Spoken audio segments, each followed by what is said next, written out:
This recipe today is for a beautiful little pear pudding that is so easy to make and it tastes so good. I came across the recipe in a book called Cooking with the Young Chefs of France, and what appealed to me was the author states that this little pudding could hardly be easier to make, and it's equally delicious served warm or served cold. But you know, I think any soft fruit would work. Just recently I tried it with a tin of sliced peaches and it turned out lovely. There's only a little bit of flour in it, so it converts beautiful to gluten-free. In the recipe on the website I'll leave the original recipe, and I'll also leave the grams and mil equivalent. Now, because it's a quick cook, preheat your ovens, a fairly hot oven, 180 degrees Celsius with a fan or 200 degrees Celsius conventional. So into a bowl, simply put a half a cup of all-purpose flour, plain flour, and a half a cup of sugar. I'm using caster sugar. Give that a little mix. Then take 2 eggs and lightly mix them together. Then put the 2 eggs in with the flour and the sugar. Now mix this well. By taking the little time here to mix these ingredients well, it results in a beautifully smooth and creamy batter and a better pudding. And it just looked like that. Then measure 3/4 of a cup of milk and a half a cup of heavy cream. And then just little by little stir this into the batter, adding a little bit at a time until it's all mixed in before you add more. And it will be a really thin batter, and that's what it's supposed to be like. Now the recipe calls for 8 medium-sized pears, and I've got 7 here, and they're quite on the larger side, and I weighed them as 1.3 kilo. Now I'm just going to peel them, and I like to do this after I've made the batter so the pears don't go brown.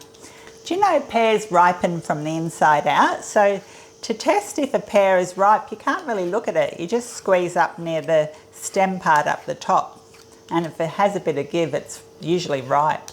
These are probably a bit overripe. And then slice them. The recipe says 1/2-inch slices or 2 centimetre slices. And then simply just put the pears into the batter.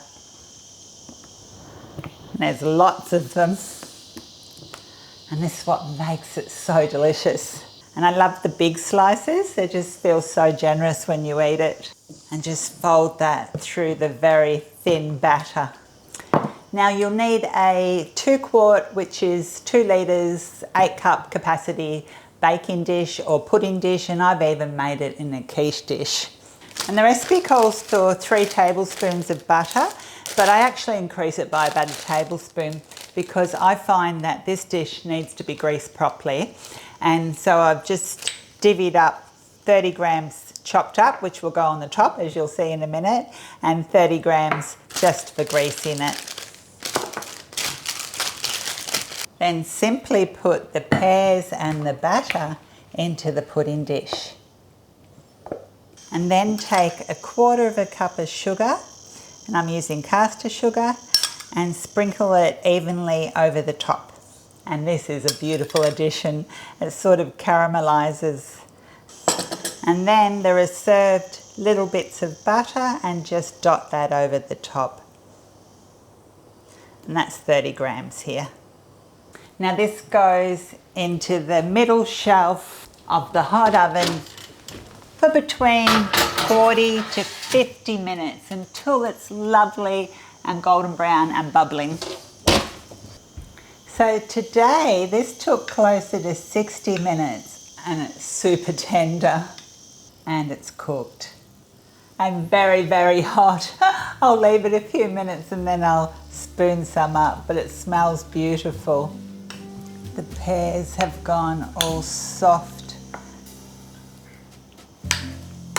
Now because I greased it well, nothing's sticking. And what I just love with it personally is some heavy, thick cream. Lots of it. Thanks Thanks so much for watching. I hope you give this one a try and I hope to see you again soon.